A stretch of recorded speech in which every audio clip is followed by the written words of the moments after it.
What is up, everybody? Keith Jameson, Good Bad Guy 231 across the DFS industry. We're not in the car today.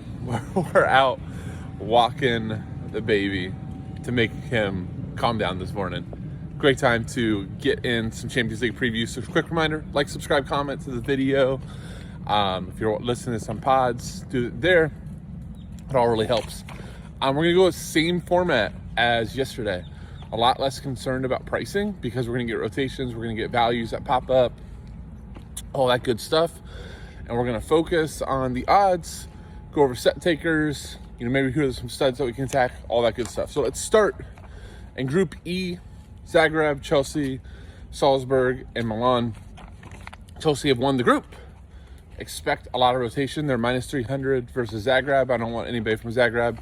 If you want to go GPP, you could go Orsic as their best player. I don't see much of a reason. Even Chelsea's backups are going to be better than Zagreb. For Chelsea, I think the likes of Pulisic might get a start, not as like a wingback, which has been weird, but maybe he gets more of an attacking role to show his stuff there to Potter. We probably see Hakim Ziyech come in. I think that is possibly one of the better plays on the slate. I'll have to look at pricing and see how he forms in once everybody's out. But I really like Hakim Ziyech. We know, especially if Ziyech is on where he should have a commanding set role, he can just be awesome. So when I say commanding set role, we're looking for like Gallagher not in, Mount not in. I think it'd be okay if Chilwell's in. Chilwell at best is a split, but I don't really want those other guys to compete with him. And then up front, we probably see Armando Broja. Really talented young striker. If there's anybody else that gets in Chelsea, especially in an attacking role that rotates in, I think they're really interesting.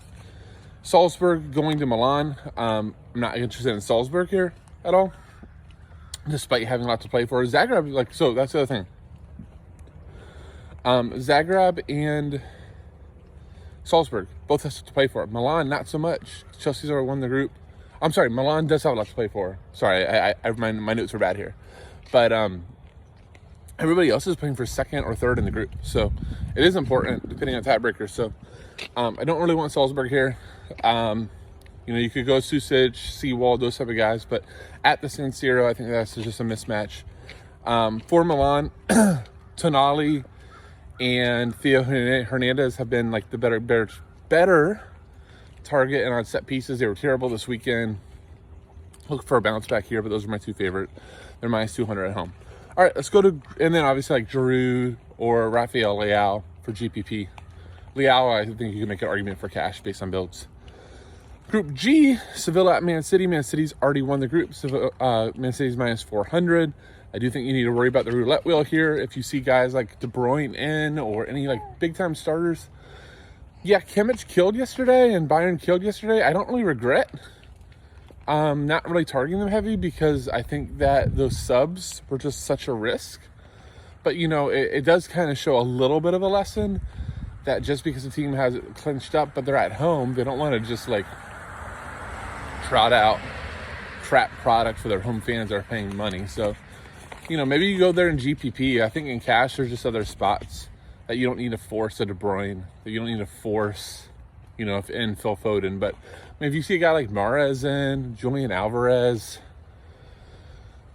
let's see if they have like a youth team guy that comes in. I think those are a little bit more safe guys that are kind of fighting for their first team role. That makes more sense.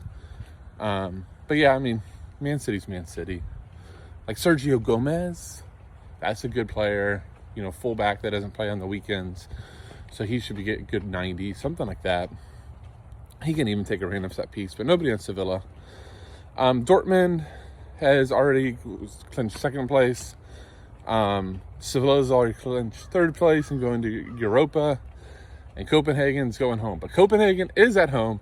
It's their last game. You get money if you win the games here. So they're going to be trying versus Dortmund. So, that game doesn't jump out to me to anybody I'm targeting in optimals. But, if you want to do a Copenhagen GPP stack, if you see Dortmund rotated a ton, that could be interesting. Dortmund's only minus 143 favorite, so it's not crazy. Final group H, PSG at Juventus. PSG is minus 170. Benfica at Halafi or Maccabi Halafi or however you say it, minus 143. Here's the deal.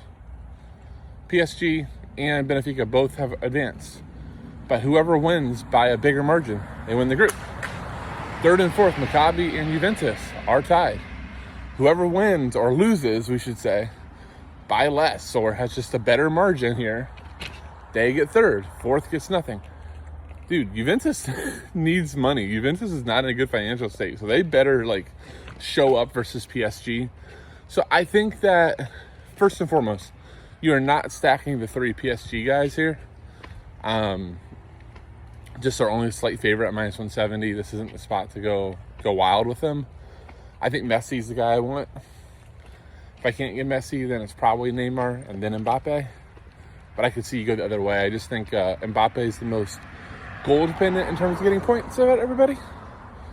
With Neymar and Messi, just because of where they are on the pitch, just because they're able to take guys on more, not be so central, just have ability to get you more peripherals. Benfica, I think is really interesting here. They know they have to get a good result. They're going against the inferior team, even though the odds say that PSG is the bigger favorite. Like, I think Juventus is bad for what it's worth, but I think Juventus at home, you know, this might be a result time for them, or at least, you know, they have the talent to slow stuff down a little bit. But yeah, for Benfica, I've seen Enzo Fernandez now take over a full share of sets. So he's really interesting. I'd have to see where he's priced at, but I can't imagine he's too expensive. He's taken over João Maria, who's not nearly as good of a play anymore. He is on PKs and is in the attacking third. But I prefer Enzo to him. Grimaldo always is one of the more attacking fullbacks that we'll see. He can take a random set, just whenever João Maria, David Neres is fit. He can take a few sets and is very attacking. Rafa Silva's been good. You can just go a lot of ways with Benfica. I think Benfica is a really nice little GPP stack. Still a favorite. But I don't think it's going to be as well known, received, whatever that word that I'm trying to dictate is, or just not as owned as anything else in the slate. So, all right, I'll do it. I hope this helped. Again, if you enjoy these videos, quick reminder, like, subscribe, comment. Really does help. With that, I'll say, see you.